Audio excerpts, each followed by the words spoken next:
runtii waxaana wanaagsan dadka na dhegaysanayo meel kasta oo aad joogtaan halkani waa madasha 60 oo alaaba aan idinka soo gudbino waraysyada xiisaha leh ku saabsan arrimaha dhinaca siyaasadda ee Soomaaliya maantana dhegaystayaal waxaa marti nooga ah studio-na ama madasha 60 ba aan idhaahdee xildhibaan Cabdilaahi Goodax Barre oo hore u ahaan jiray wasiirka arrimaha gudaha ee Soomaaliya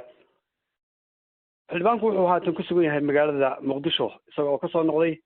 magaalada Nairobi ee waddanka Kenya marka hore aan ku soo dhaweeyo Cabdilaahi Goodax Barre madasha 60 xildhibaan soo dhawow marka hore bismillaahir rahmaanir rahiim waa dhawahay walaalkeen waa ku salaamay marka hore waxaan jeclahay inaan u mahad celiyo walaalkay Asad oo runtii ku mahadsan in uu ugu marti qaado madashan waxaan kaloo salaamayaa dhammaan kasoo qaybgalayaasha madasha iyo adigaba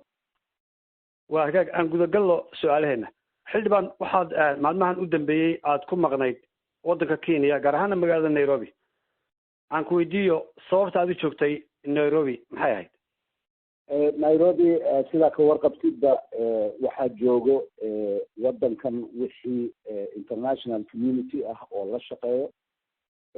beri hore waxaan ku dadaali jirnay inay halkan saldhigoodu noqdo oo shu'uuntooda iyo halkan ay ka fushadaan iyo xiriirka ay leeyihiin Soomaaliya laakiin nasiib darro wixii ka dambeeyey muxuu ahaa 2014 waxay bilaabeen inay dagaal u noqdaan oo sidii ay hore caadadu u ahayd ay Nairobi degaan marka qodobadaasna mar walba lagama maarmo maadaama ay gacanta kula jiraan arrimaha Soomaaliya wada tashi marka wada tashi ay igu yeereen ayaan u jiray aan ka bilaabo gobolka Hiiraan san la socono xildhibaan waxaa bariyahan ba socday shirar iyo kulanno lagu gogol xaareeyay in la isku daro oo maamul goboleed loo sameeyo gobolka Shabeellada Dhexe iyo gobolka Hiiraan waxa moodaa inay xogaa weli cakiran tahay in la is afgarto amaba heshiis qalinka lagu duugo iyadoo ra'iisul wasaaraha dowladda federaalka ee Soomaaliya iyo weliba wasiirka warfaafintu ay dhawaan booqdeen lana kulmeen odayaasha iyo mas'uuliyiinta goboladaasi ilaa iyo hadda xildhibaan xaggee wax ka socon laayihiin maxaa khaldan waa runtaa waa su-aal aada u wanaagsan muxuu ahaa shacabka labadaas gobol waa shacab kuwa ugu habboonaa inay isku darsoonaan ay wax wada wadaagaan laakiin nasiib darro xukuumadda ayaa gacan adag muxuu ahaa la gashay gacan runtii aada u khaldan oo dadka iyagoon is arkin oo aan xaajoonin oo aan waxa ay isku darsanayeen ka wada hadlin oo aan awood qaybsiga ka hadlin damacday inay qof walbaba u meeriso waxa uu roolka u qaadanayo muxuu ahaa marka meeshaas gobolka Hiiraan runtii aada uga xumaaday gobolkan kale waa ku qanacsanaayeen sidii dowladdu samaynaysa maxaa yeelay eex badan ayaa loo samaynayo waa loo eexanayo laakiin gobolka laga eexday oo gobolka Hiiraan ahaa way ka gadoodeen sida aad ka warqabtaanna waxa weeye duubabkoodii oo dhan oo isku duuban oo hal ah ayay waxay qaadaceen muxuu ahaa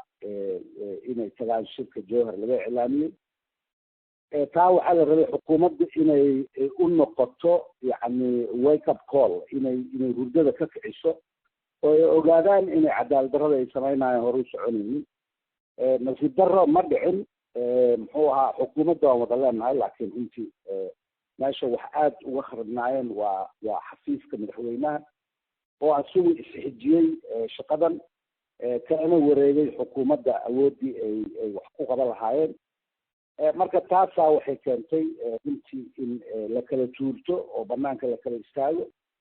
welina waa taagan tahay mana muuqato sasaan intii soo sixi doona inuu jiro igama ah mid iyo laba iyo saddex haddii aad ka tilmaantid cadaalad darrada aad tirsanaysaana idin muuqda maxaa ka mid ah xildhibaan marka laba maamul la isku daraayo waxyaalaha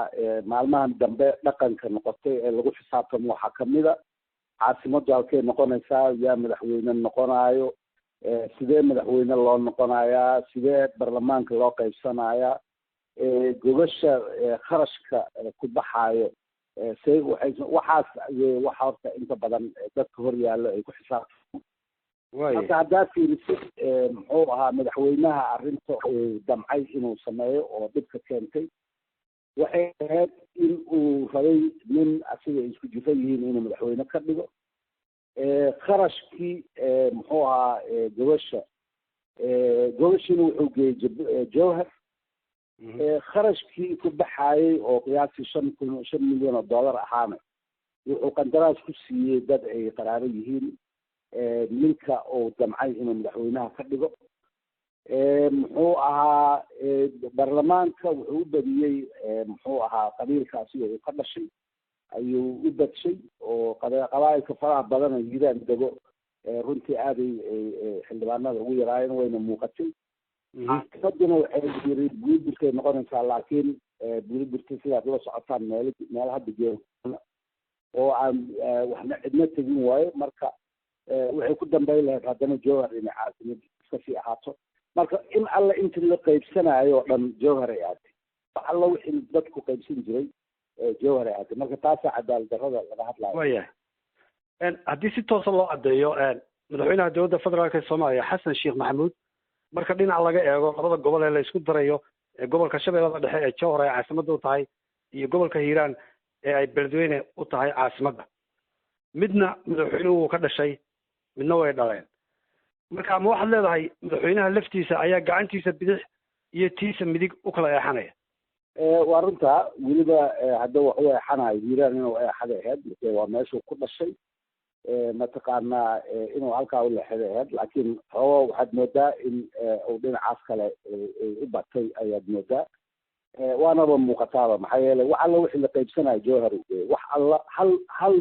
hiiraan uguma tegin go-aanka reer hiiraan ay gaadheen marka muxuu yahay odayaashoodu waxay gaareen in aysan jowhar shirka ka socda ka qayb gelin oo ay protest sameeyaan meeshii loo garaabi lahaa wuu baxay odayaashii isku duubnaa ayuu dhex fariistay qaar uu qabyaalad u sheego uu yiraahdo mataqaanaa waxaan ahay nin hawiyaha marada laygu celiyo iyo qaar uu beeso siiyo inuu beeso siiyona way cad tahay dadku beesay siiyaan naqaanaa baabuurkuu baxshay jagooyin uu baxshay oo generaalan dad ka dhiganaa wuu yiri mataqaanaa dad wuxuu yiri safiiraan ka dhigaayo qabiil hebel safiiraan siinaayo wax noocaasa aduu calaa kulli xaal dadkii 8 duub ahaa isku duubnaa wuu kala qaybiyey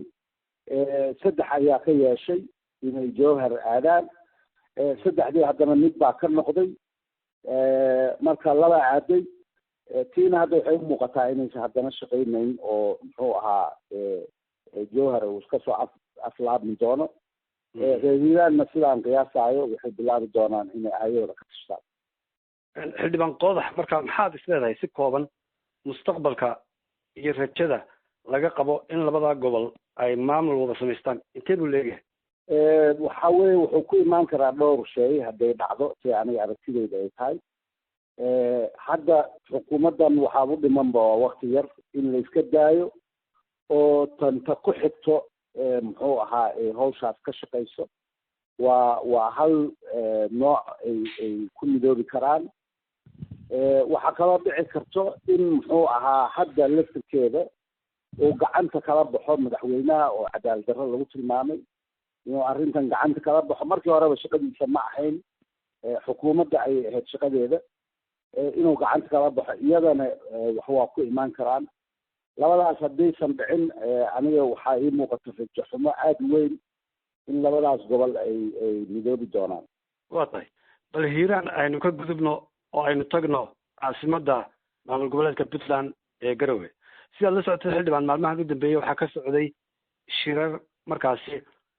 loo qoondeeyey in puntland ay aqbasho nidaamka 4.5 ee la doonayo in doorashooyinka soo socda ee 2016 lagala qayb galo shirkaasi oo iminka aad moodid kulanadii u dambeeyey in la heshiiyey labada dhinac waa puntland iyo federaalka marka ugu horreysa aan ku weydiiyo ra'yigaaga sidaad u aragtid heshiiskaas heshiiskaas waxa uu iigu muuqdaa mid laga maarmi waayey laakiin aan la iskugu garaabin waxaan moodaa in puntland la saaray culays aan caadi ahayn waxaan moodaa in puntland lagu furay propagando aada u fara badan oo laleeyahay soomaali waxay isku raacday ayay hortaagan yihiin mana aha runtii arrintu noocaas dadka Soomaali waxay isku raacday ma jirto wax yani mataqaanaa xasan sheekh iyo prime ministerka iyo gudoomiyaha baarlamaanka ay dantooda ka dhex arkeen iyo waxa la safrinayo la gadaayo oo lagu raadinayo in muxuu ahaa extension oo yani muddo kordhis dhaco marka heshiisku waa jiraa heshiiska laftirkiisa ayaaba yani ka dhex muuqataa waxyaaba aan habbooneyn ood moodid muxuu ahaa in puntland iyada laftirkooda ay ku khaldameen muxuu ahaa laakiin waxay doontaba ha noqotee marka runta la iskugu yimaado waxay imaanaysaa muxuu ahaa in dantu lama huraan ay noqoto oo waxa saxa ay khasab ku samaysan doonaan waa tahay shirkaasi ka socday puntland intii aan qalinkaba lagu duugin madaxweynaha dowladda federaalk ee soomaaliya xasan sheekh maxamuud waxa uu qabtay shir jaraa'id oo ku qabtay magaalada muqdisho shirkaasi jaraa'id waxa uu markiiba kaga hadlay arrimo ku saabsan in go-aanada heshiiskaasi ay qorayaan dib loo eegi doono oo aanu si fiican u odhan waanu aqbalnay arrinkaasina wuxuu ahaa arrin si fiican u dhacay waanan u hambalyanna annaguna dhinacayaga diyaar baanu ka nahay markiiba shirkaasi jaraa'id waxa uu ka cadhaysiiyey mas-uuliyiinta maamul goboleedka puntland waxaana uu shirkii hakiyey ilaa 2 saacadood oo dambe oo mar ay ku sirteen in laga noqdo heshiiskaasi shirkaas jaraa'id ee puntland ka cadhaysiiyey ma dhegaysatay xildhibaan haddii aad dhegaysatayse maxay ahayd ujeeddada u weyn ee xasan sheekh uu ku carqaladeynayey in heshiis caynkaas oo kale ah oo wakti dheer la sugayey in laysku afgarto oo gacmaha la issaaro horta muxuu ahaa sida wax u dhaceen sidaan fahmaayo waxa weeye in madaxweynuhu loo soo diray draft maadaama madaxweynuhu dalka uu yahay in loo soo diray draft muxuu ahaa waxa lagu heshiinayo maadaama oo insider ahaa oo inside information haystay oo yani xog hoose oo waxa la saxiixi doono uu haystay waxaa habbooneed inuu prime ministerkiisa yidhaahdo qodobkaas iyo qodobkaas waa saas iyo saas ku qaab daran yahay laakiin waxaa nasiib darraa inuu mediaha isticmaalay ujeedadiisana annaga dadkeena siyaasadda ka shaqeeya way noo caddahay maxaa yeelay marka horeba runtii puntland marka bressurka la saarayay looma saarayno inuu wax wanaaga ka yimaado waxaa loo saarayay in puntland la isolate gareeyo oo isolation la geliyay ayaa culeyska loo saarayay laakiin ujeedada u dambeyso muxuu ahaa madaxweynaha iyo prime ministerka iyo gudoomiyaha baarlamaanka ay leeyihiin dana kala duwan ba ha ku lahaadaane in waxan la kordhiyo cid walba loo kordhiyo way waxa ay raadinayaan taasna baarlamaanku waa kasoo horjeedaa marka inuu heshiiska carqalato geliyo oo lagu kala tago uu raadinayo dabcan waa siyaasiyiin waxa ka muuqda ficilkiisa ayay tahay laakiin haddana meel looma fariisan muxuu ahaa marka dantii intaa laga shaqeynayo ayaa marka dambe la qabtay xildhibaan qodax ma isleedahay doorashooyinka soo socda xilliga loogu talagalay way dhici doonaan ilamaha inay dhici doonaan maxaa yeelay wakti badan ayaa la cunay wakti badan ayaa lasoo lumiyey ilamaha in waktigii loogu talagalay ay dhici doonaan laakiin waxaan qiyaasayaa in muxuu ahaa international communityga beesha caalamka muxuu ahaa xilka kala wareegi doonaan muxuu ahaa xukuumadda iyo dowladda oo ay iyagu si toosa u maamuli doonaan muddo oo aan la dhihi karo muxuu ahaa waa technical extension oo shaqada intay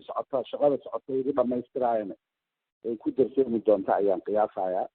aniga qiyaastayda markay tahay waa sidaas waana nasiib darro in annagoo dowlad leh oo waddan madax bannaan nahay in shaqa naga kala wareego dad ajaaniba oo soomaaliya arrimaheeda danaynaya nagala wareegaan waxaad ka mid tahay xildhibaanada soomaaliya golihiisa baarlamaanku waa golaha sharci dejinta ee soomaaliya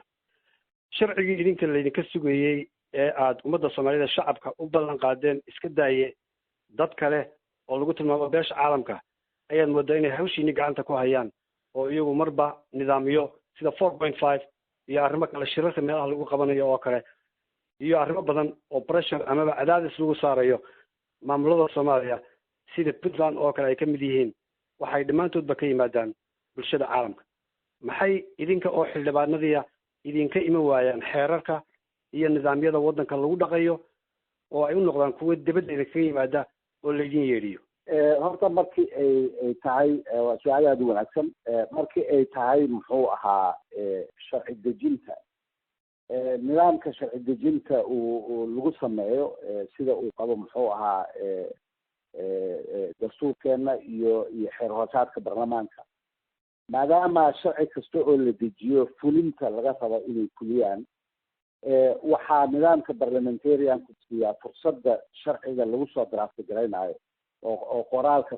qabyada lagu soo samaynayo xukuumadda la siiya si ay berinta sharcigu markuu dhamaado ula noolaadaan ay uga shaqaysiin karaan sharci marnaba ma dhici karo inkastoo sharciyan uu dhici karo haddana marnaba sharci ma dhici karo in baarlamaanku curiyo oo bilaabo uu dhameeyo uu yiraahdo xukuumadda waa idinkaasi ku shaqeeya marka sharci kasta oo baarlamaanku keeni waayo waxaan loo keenin yihin baarlamaanku marka saasa ma yeelan karo weliba shuruucda qaarkood oo aada muhiimka u ah oo aan islahayn muxuu ahaa waxay muhiim u tahay taabagelinta mataqaanaa doorashada 2016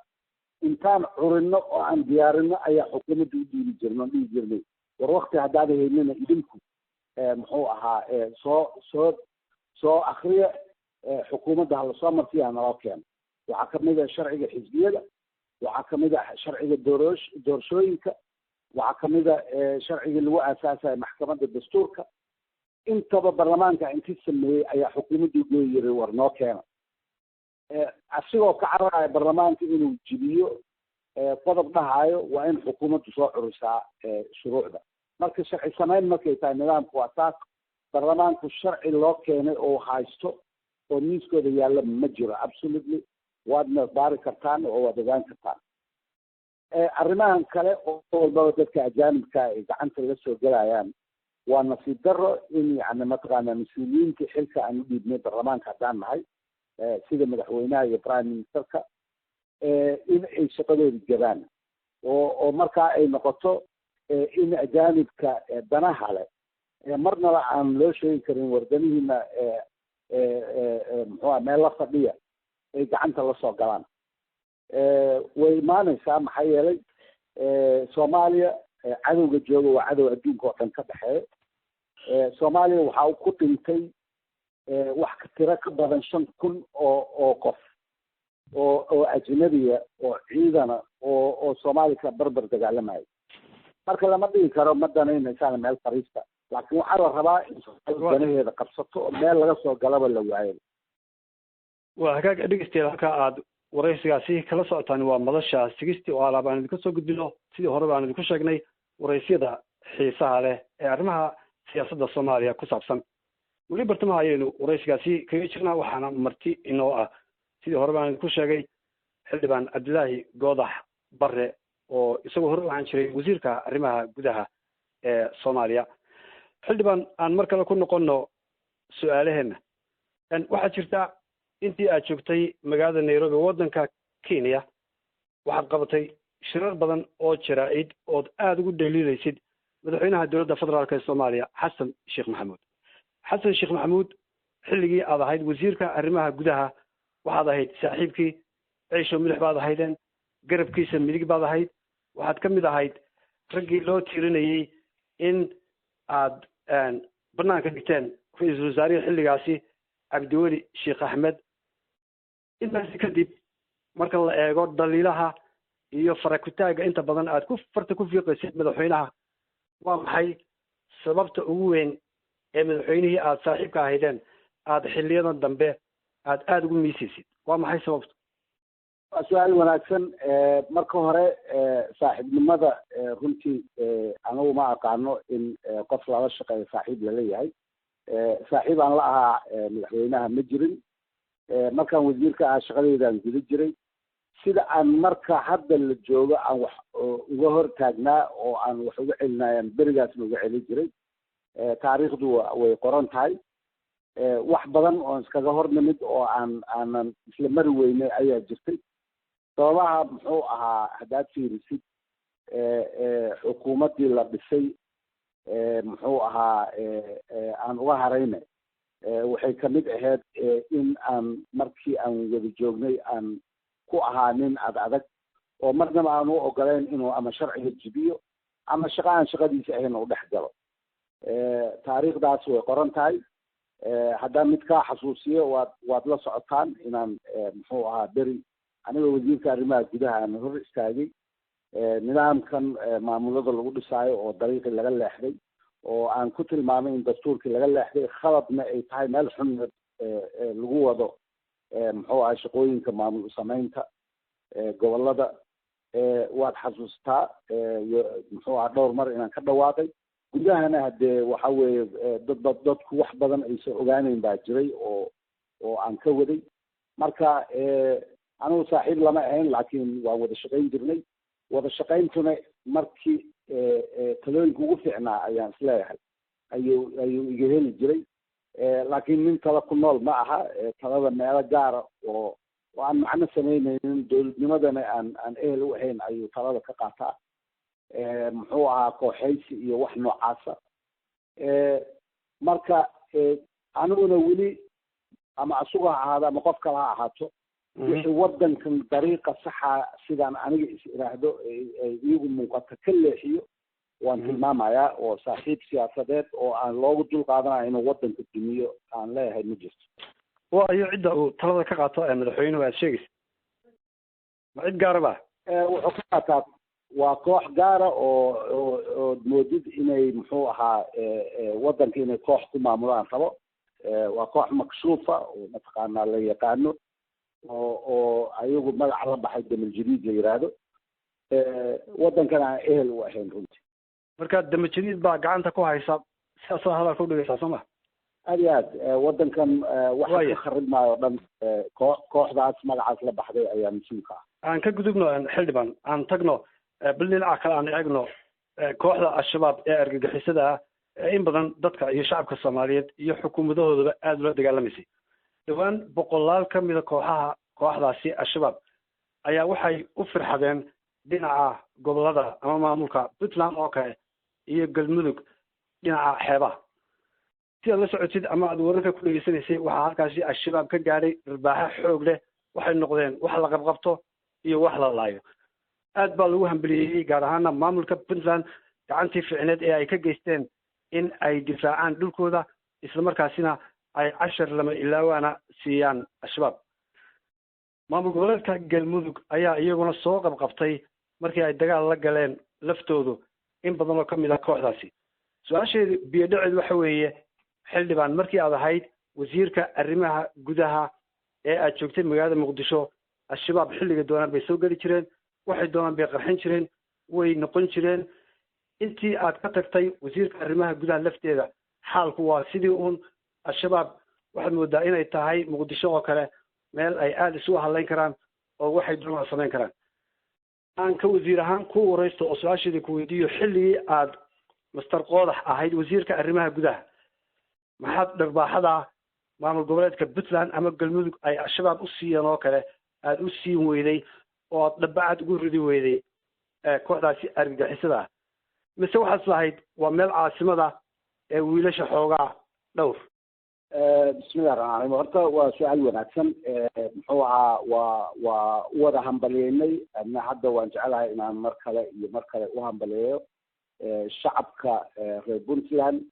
iyo maamulka puntland iyo ciidamada xooga dalka soomaaliyeed ee puntland joogo intaba muxuu ahaa waa u hambaliyeynayaa shaqada wanaagsan ay qabteen aadaan ugu hambaliyeynayaa waana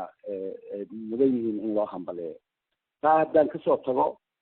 nimankan cadowga runtii waktiga aniga aan mas-uuliyadda aan wadanka aan wax ka hayay oo wasiirka arrimaha gudaha aan ahaa dabada ayaan uga jiray 25 degmo ayaan ka xoreynay degmo la yiraahdo muxuu ahaa degmadaas waxaa maamulo nimankii shayaadiinta ahaa aad ayay usoo yaraatay waxay kusoo koobaantay adiga 5 degmo waxaan dhamayn muxuu ahaa gabadan kaga jiray meelo aada muhiima ayaan ka qabsanay dariiqyadii ay iskaga gooshi jireen oo yacni koonfurta iyo waqooyiga ayaan muxuu ahaa ka qabanay sida deegaanka torotoro oo kale oo isku xiro corridor isku xiro muxuu ahaa kuwa jooga jubbooyinka iyo kuwooda jooga gobollada dhexe dariiqaas waan xirray muxuu ahaa waxaan daba taagnayn in muxuu ahaa qaarkood soo noqdaan qaarkoodna soo qabanno mas-uuliyiintooda waaweyn waa la socotaan runtii bareshara saarnaa magaalada xamarne markaas qaraxyada iyo shirqooladoodu aada iyo aad ayay hoos ugu dhaceen waa muddadii 2014 sanadkaas iyo dhammaadkii 2013 kadib waxaa dhacday nasiib daro bishii June sanadkii 2015 bishii lixaad wixii ka dambeeyey waxaad moodaa inay nasoo riixeen oo meelo muhiima sida torotoro oo kale ay dib u qabsadeen erida welnaweyn iyo leege ay kasoo nala kasoo saaray waxaad moodaa in qoryooley waxaa muuqata qoryooley iyo kuntuwaarey iyo marka iyo muxuu janaale iyo awdheegle iyo muxuu ahaa hadda oo maalin dhaweeta leego waxaan dhihi rabaa laanta buur oo 50 kilomitr xamar u jirto abgool inay mataqaana 20 kilomitr u jirto in muxuu ahaa ay soo galeen waxaad aragtaa in xamar qaraxyadii kusoo bateen maxaa yeelay meelo ay maamulaan ay heleen meelo iska soo abaabulaan ay heleen runtii waxaasna waxay ku timid muxuu ahaa dadnimo xumada xukuumadda noo dhisan aniga aragtideyda haddaan la sheegin ummadda soomaaliyeed been baan u sheegaynaa waxaa laga yaabaa markaan saas yidhaahda in la yidhahdo oho ninkan waxa weye mataqaanaa xukuumadda ayuu waayey inuu ka qayb galo markaa uu caytamayo caytan ma aha reality ah oo na hor taalo oo wax na hor yaallo weeye intaa aan kuu sheegay waxaa dheer degmooyinka buule burte iyo beledweyne iyo jalalaqsi iyo ceelbuur iyo meesha la yihahdo jowar in culays iyadana uu saaran yahay oo ay kor degan yihiin oo magaalo walba oo inta hadda aan kuu sheegay wax ka yar 10 kilomitr saldhigyadooda ay u jiraan marka waxa weeye runtii xukuumad ahaan waa ku fashilanay in muxuu ahaa cadowga aan sii baacsano balse iyagaaba hadda na soo riixayo wagaag inagoo waqtiga ka faa'iidaysanayna xildhibaan cabdilaahi goodax barre aan soo gabagabeeyo aan ku siiyo markan fursad aad ku hadashid dadka ku dhagaysanaya ee soomaaliyeed guud ahaan maxaad u sheegi lahayd rajada soomaaliya aad ka qabtid inay mar kale cagaheeda ku istaagto wadahadallada socda doorashooyinka mustaqbalka si kooban maxaad odhan lahayd aada umahadsan tahay waa fursad fiican horta wakti xun oo waddan ku jira oo wakti abaareeda waxaan jeclaan lahaa in ummadda soomaaliyeed meel kasta ay joogaan dadka abaaraha qabsaday loo soo gargaaro oo loosoo maanta la xasuusto duruufta adag ay ku jiraan oo wax lala qabto dhanka siyaasadda waxaan dhihi lahaa meel kastoo aad joogtaan haddii waddan gudihiisa joogtidna de waaba u nooshahay waa dhex fadhidaa haddii aad waddanka dibaddeeda ku jirtana opinion makersaa tiino yani dadka ra'yiga curiyo wanaagsan inta badan qurba joogta ayuu ka tirsan yahay marka in waddankan loo soo fikiro oo talooyin la keeno oo laga qayb galo siyaasadda aan cidna siyaasadda looga dambaynin muxuu ahaa siyaasadda lala wadaago ra'yi la keeno waxaan ku shaqayna mararka qaarkood waan dawaqnay oo maalinba dhibkiisa aan ku dhex jirnay macno ma samaynayna mararka qaarkood ra'yi nal kusoo biiriyo runtii way habboon tahay marka maanta waddanka loo gurmado wuxuu taagan yahay meel uu gadaal u noqon karo khatar uu gadaal kula noqdo ay dhici karto laakiin haddii fikradihiina fiican la helo oo dad meel mariyana la helo waxaa laga yaabaa inaan muxuu ahaa hore uga gudubno marka intaasaan aan ku tala bixin lahaa waana mahadsantihiin adiga iyo muxuu ahaa asadne aadaan idinka mahad celinaa aad iyo aad baa umahadsan tahay xildhibaan cabdilaahi goodax barre oo khadka telefoonka nagu warramayay isaga oo jooga magaalada muqdisho dhegeystayaal sidii hore aan ku sheegay waraysigaasi waxa aan la yeelanay cabdilaahi goodax barre oo hore u ahaan jiray wasiirka arrimaha gudaha ee soomaaliya haatanna ah xildhibaan ka tirsan baarlamaanka soomaaliya tan iyo kulankeena dambe waraysi kan oo kale intaynu dib ugu kulmi doono waa cali xalaadhe oo dhammaantiin ba idinkaga tegaya sidaa iyo nabad